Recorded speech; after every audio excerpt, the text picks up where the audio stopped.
suis là pour t'aimer,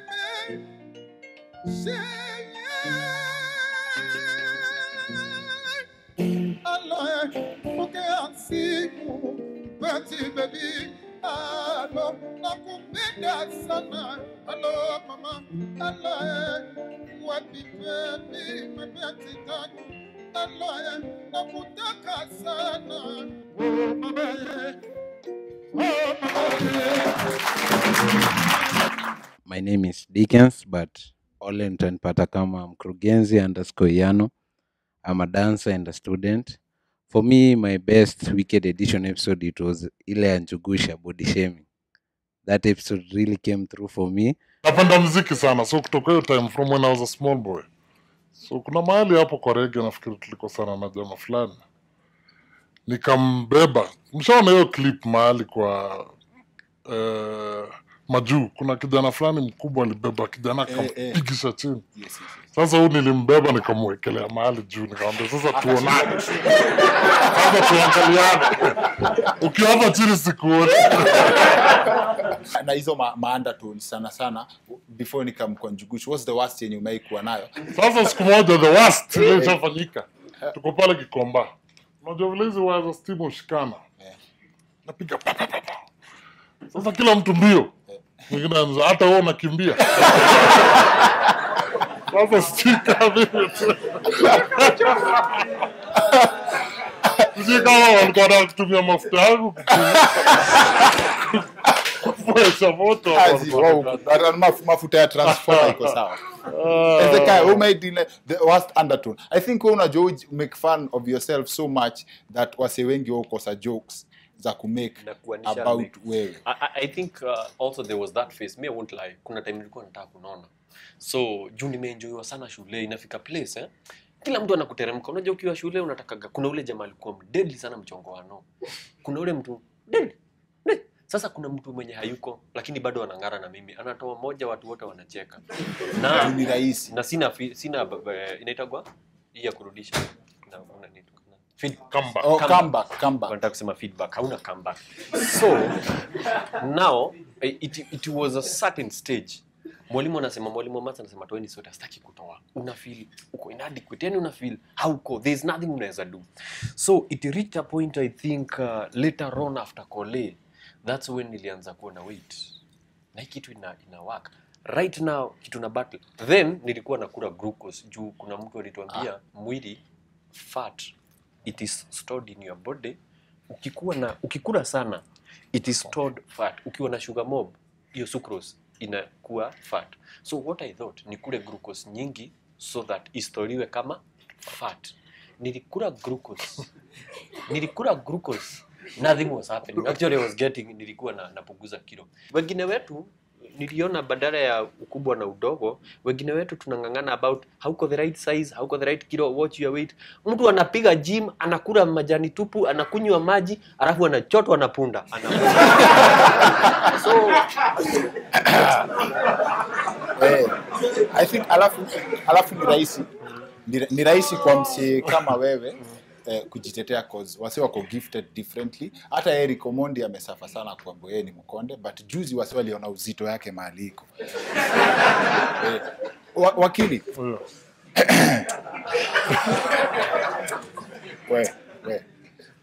Wakili, in terms of history ni nzito sana because kuna discrimination wase uface. Hata place ya job vile ulikuwa unasema ati there are some places you feel you don't fit. Egypt, there are TV presenters that were fired kwa TV job sababu wamenona. Wasi wengi hata maceleb wa bigi sana wamekuwa nitwaje wameface hizo masters za discrimination via size unakaa. Na vile tulisema kwa the first part of the show utapata ukikuwa mnono wasi wako na shida. Ukikonda wasi wako na shida. Ukikuwa kama mimi wasi wanatafuta angles zingine wana compare na which means for a human being discrimination kwanza kwa hizi matatu. Pale ulikuwa unasema kwa matatu. Pale kwa mat. Unaambia sasa unaingia kila mtu anakaa anaanza nikaa anaanza ku cringe akisikia karibu na anakuja hiyo kitu ilikuwa ni mess. Kwanza siku ile nilikuwa naanza kupata job, ndio nimepata pupillage. Unajua kwa law tunaenda through pupillage alafu ndio unaandikwa. Sasa hiyo time sikuwa na kitu. Ilikuwa inani affect sana. Lazima tu nipande hii matri, sina gari. So niliponunua gari, pesa kidogo ikaanza kuingia. Gari ikiwa baby kuna issue na nafaa kupanda matatu. Naangalia matatu, Uber ziko zimekaa. Naangalia matatu, naona hata makanga mwenyewe anashangaa ni msee wapi. But Nakasirika, hata nikamwambia kitu nilikuwa nafanya. Sasa ilikuwa inani affect. Unajua niko na pesa. Sasa pesa imeingia. Nakomboa matatu yote. yote Twende Lang'ata. mati yote. Kwani ni pesa ngapi? Si ni 50 bob. 50. So una multiply Times na kila 13. msee. Mimi na tulishaiko sana na makanga. Umelipa full. Alafu mtu anakuambia siruke hapo nyuma, hapo nyuma utatoshea. Wanaangalia nani ruka hapo. Wakaenda watu wanne. Lakini anakuambia kijana ruka hapo nyuma. Kuna mtu niambia siruki, si nimelipa kitu. Juu wenyewe ukiangalia kwangu nimeacha space kama hii. But however kuna feel. Another one nilihata endorsement Sio job. Kitambo. Jua una nyama. Watu kwa bodu wanakaa wanasema unajua brand yetu ni brand kubwa. Sasa ule kijana akionekana pale, najua nikasema Mungu ni mzuri. As we speak wamejaribu watu 10, watu wakubwa imekataa. Mungu halali. Na pile wakiwa na wife yake wakisema how their journey has been through thick and thin, literally over 7 years pamoja, right? Na mshaisikia ile story ya ati msee akionekana ume-add weight kidogo inakuwa buda umeoa. Unake what's happening? Si ame-add sana. Ame-add nini? Nimeadd, ukiniona hapa nilikuwa vibaya kimwili, nimeadd. Na it's very depressing when you keep telling me after nimeoa. It's so sad when people keep telling. Sio noni, kuna nao zinoni. Nimejaribu imekataa. Unajua kuna vile mtu aliumbwa. Na kuna vile tunasemaga mtu vile aliumbwa. Yes. Na sijui hili naisikiaga na warembo wanasemaga about hii size ni mzuri sana. Yes. Manake ukifua nguo zinakauka haraka. Ni kweli. Is that true? Yes. Amazon propaganda zake. Unajua, one of the things we would love to discuss kwa show leo ni separation of issues as far as couples are concerned. Like kuna wase who hold, and we've mentioned that on the show before, story ya do yako ni do yako, do yake ni do yenu. Una get? Yeah. We've touched on that mara mob, but you guys work together. Una get? So nikaambia Wakavinye, the first thing hapa tu on set, nikamwambia ni aje would like to talk about money. Akasema wewe hatuna pesa. I'm like calm down, mbona hiyo kwa defensive hivyo? When your treasurer Waka Miss your treasurer. No, come on, when your treasurer. Wacha nikwambie.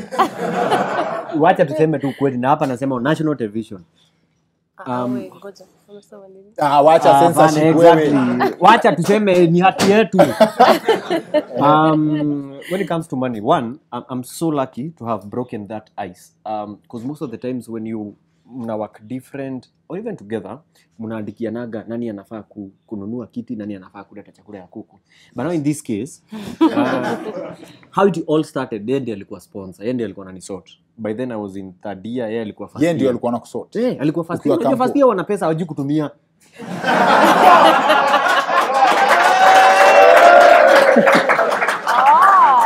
Okay. Sasa unapatana na kidhadia kibujanja sana lakini hakina kitu. So that was me. So somehow mimi sikuwa na kitu kwa sababu because it's a long story. Sijui kama tuko na time. It's because in college kuna ile pesa nilikuwa napatiwa.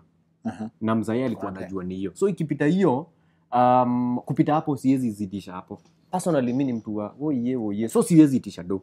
So ikifika pesa yangu ilikuwa inaisha tarehe 5. Nimetumiwa inaisha tarehe 5. So ukiwa college. So basically wase wengine tuseme now that she's your wife, mtu usema wife ni helper, but Wakavinye in this case was your helper. Basic. Okay. Tuendelee tarehe 5 bro. We are sorry Kengori. Now tarehe 5 ikafika tarehe 5 sina do. So msupa ni alikuwa akikam through cause nilikuwa para Sema tu para. nilikuwa para. So para So hata hizi compliments upata kama comedians, wewe ni mjinga. Wewe yako ni ukweli. ukweli Sorry, I withdraw. unajua naweza toka na nyumba yangu kwa hiyo ubaki peke yako. Sawa. Haya sawa. Ubaki hapa Para. interview butita. Now now mimi ni mfani Sana.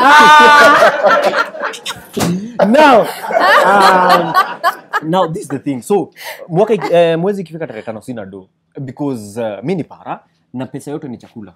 Kole yetu ilikuwa South B. South B life is very expensive. Ukiwa na au chakula vizuri. Either kuna kitu hujakula. Mkula gali peke yake. Hauko fiti. So inanidu kwenda do. So ikifika tarehe 5 sina do. Msupa hapa manzi amepiga hustle. Alikuwa anaenda Kamukunja ananunua manguo, anakuja anauzia student, anauza nguo. Alikuwa amechangamka Koni Githurai, so you can understand. So yeye alikuwa na money making skill. From where I come from, we didn't do business. My dad is a reverend. So hakuna biashara mimi nilikuwa naona ikihappen. Biashara ilikuwa kanisa na Bible. Now, here comes her. Yeye ako na do, tumependana. Yeye ananisort manzi. Kuna siku alinijamia sana juu sina food. Alafu namfukuza. Namfukuza. Wewe toka juu, story tangu ni tamu. So unacheki kama sasa hivi unanisikiza, story zangu huwa zimeshika yani. So nimempigia story naongojea aende manzi aende. Namaliza story ya kwanza, ya pili naongojea aende ndio nimdanganya nimeenda kukula sapa. Akienda tukutane tena, kumbe mimi sijakula.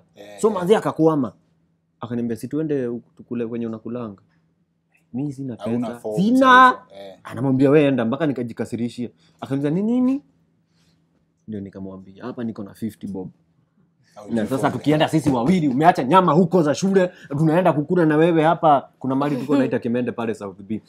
Long story short, so that way she used to come through until nikakam kurealize ana come through. So I'm comfortable with money coming from her and same. So when I got money haikuwa issue because I got money kabla tuanze kuwa pamoja. Yeye alikuwa job fulani, alikuwa analipwa pesa, ananunua viatu na lipstick inaisha. Sasa na sio viatu na lipstick expensive, zilikuwa bei kidogo, so you can understand. So when I started making few coins, hakuwa na make as much. However, it was not hard for me. Actually, she's the one who had my ATM. Yeye ndiye alikuwa na operate do from that time. Kwa sababu ilikuwa yeye ndiye alikuwa in charge of do ile time alikuwa nayo. In charge of the ATM. Exactly. Turudi hapa kwa ulikuwa third year, alikuwa first year. Which means ulikuwa shule for 3 years at least. Na kila each of the 3 years kulikuwa na ma first year wanakam. How do you get to identify huyu mwenye alikuwa wakati ulikuwa third year na ndio akakuwa mko naye sasa? Funny story. Mimi ni mtu, nilikwambia mimi ni mtu shy, siwezi kujiongelelea. So napiga ma story. So ni alikukatia. Nice. That's good information.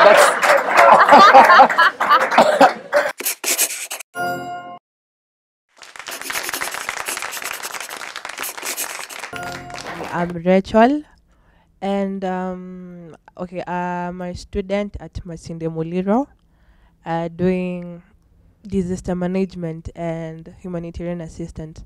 So my best episode was about Crazy Kennar. How long did it take before, because I believe when you're the head of the team, right?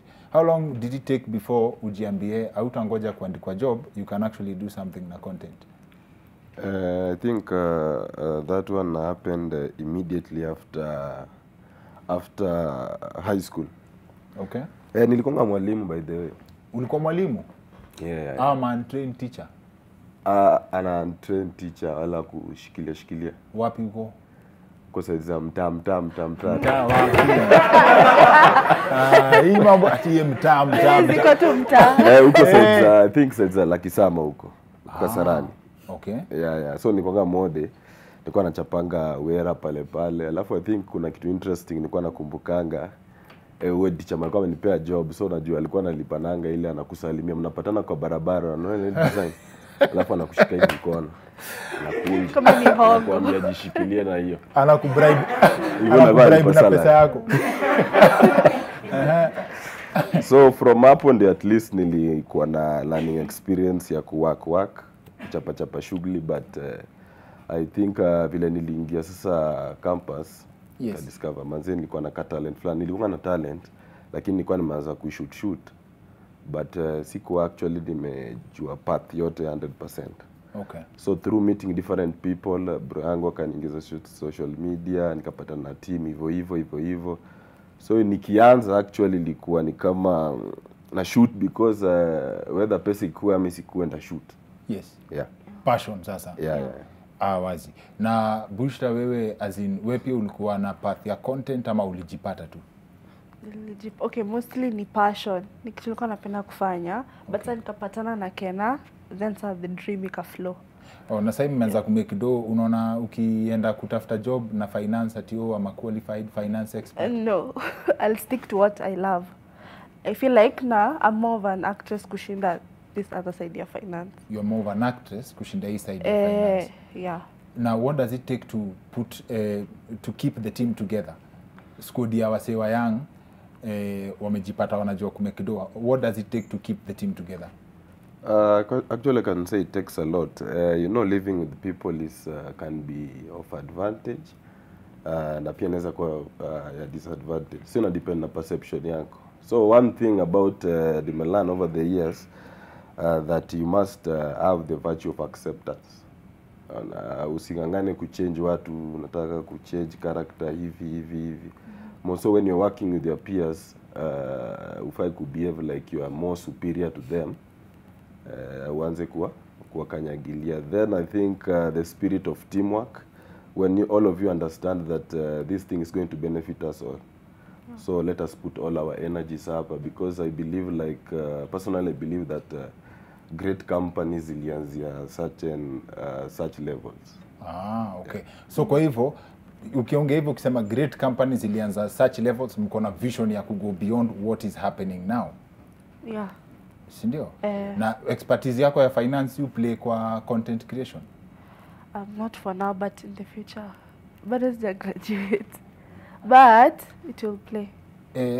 As in hizo vitu zenye zote yule kwa do hujaipelekea kwa Kennar kulipa? Ama mkilipana?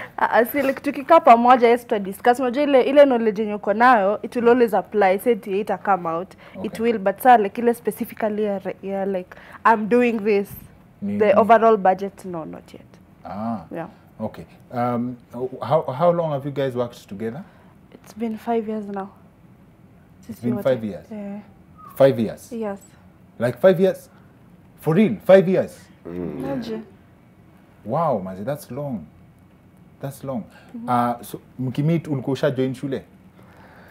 And I think nilijoin nikaanza kumeet watu one after the other hivyo. Ni career gani unasomea inaenda post Jubilee? Ju 5 years kama ulikuwa shule bado na hujamaliza. Sikuwa na corona. Ikikuja kwa meeting, kuna wase wengine tulikuwa nao high school. Kuna mwingine tulisoma naye primary. Yes. Kuna wengine tulikutana nao campus. So nachezea tu hapo. Sasa na how do you scout for talent yenye mnaweza work now? Let's say for example ulianza kama Crazy Kennar. How do you identify that Bushra ataweza ku advance agenda yenu ya ku reach hizo visions za kampuni?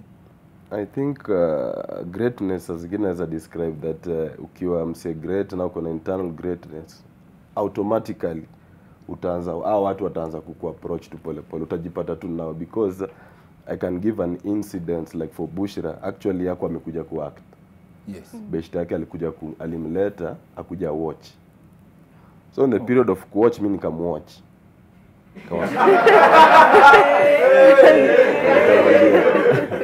Nikamwambia anaweza come through kushoot. It is the same case that happened with I think Shiro. Yeye pia alikuja tu ni kama wala pita njia. Mnafanya kitu poa. Nikamwambia unaweza kuja kuact hapa. Akakuja pia akapita tu. Pita. Hizo siku ilipata tukitafuta mademba na hata walikuwa wanataka kushoot nao.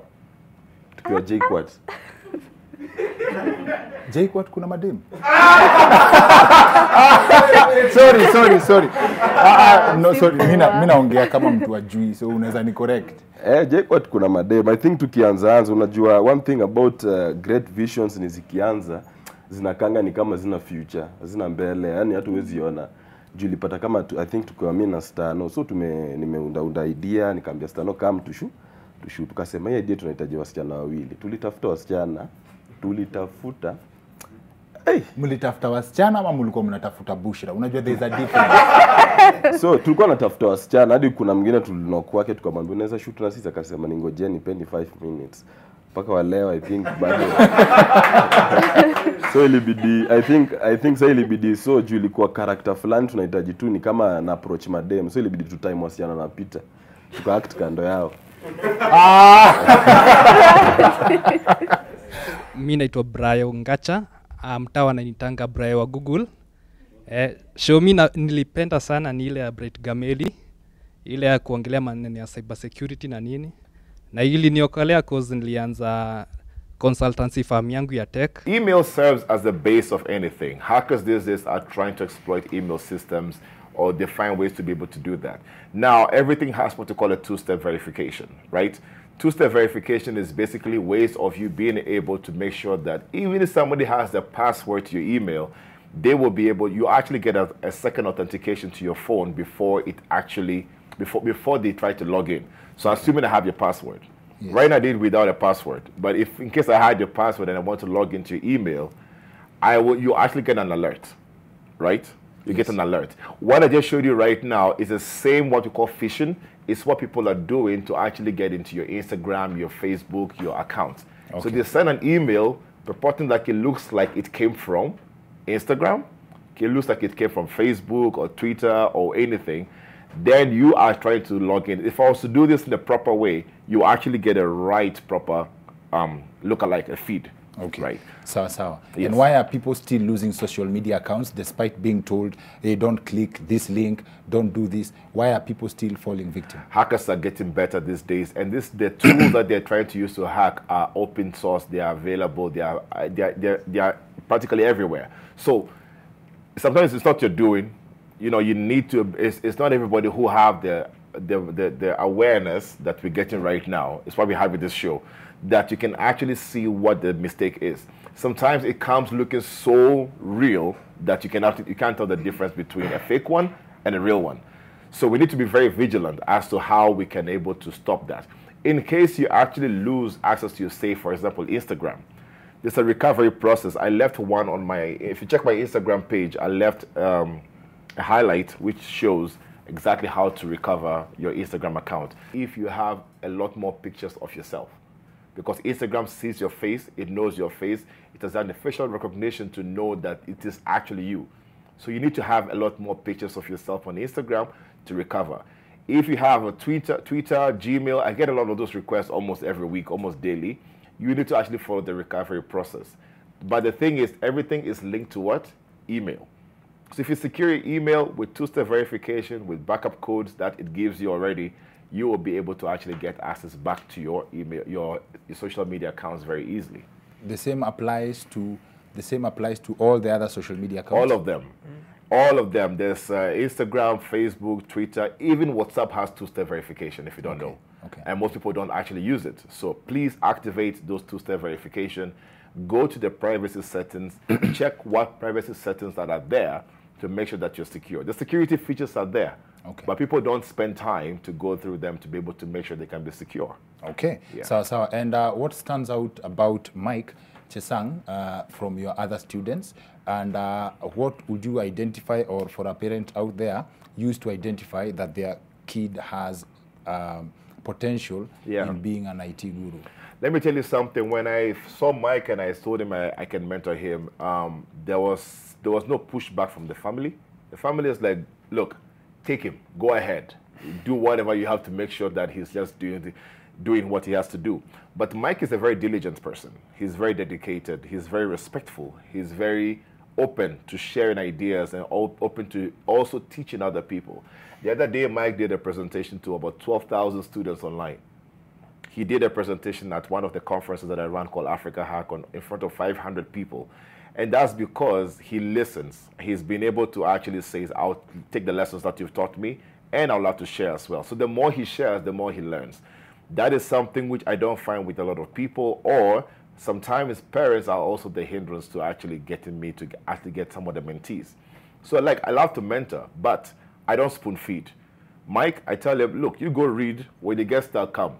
He knows. I tell him, look, if you don't Google, at least to page 2 of Google, don't come to me with any kind of problem. Okay. Google, get the answer, what you think it is that you want to learn. Try to read something. Put an effort. When you get that, when you put in that effort, you can come back to me, then I can actually take it from there.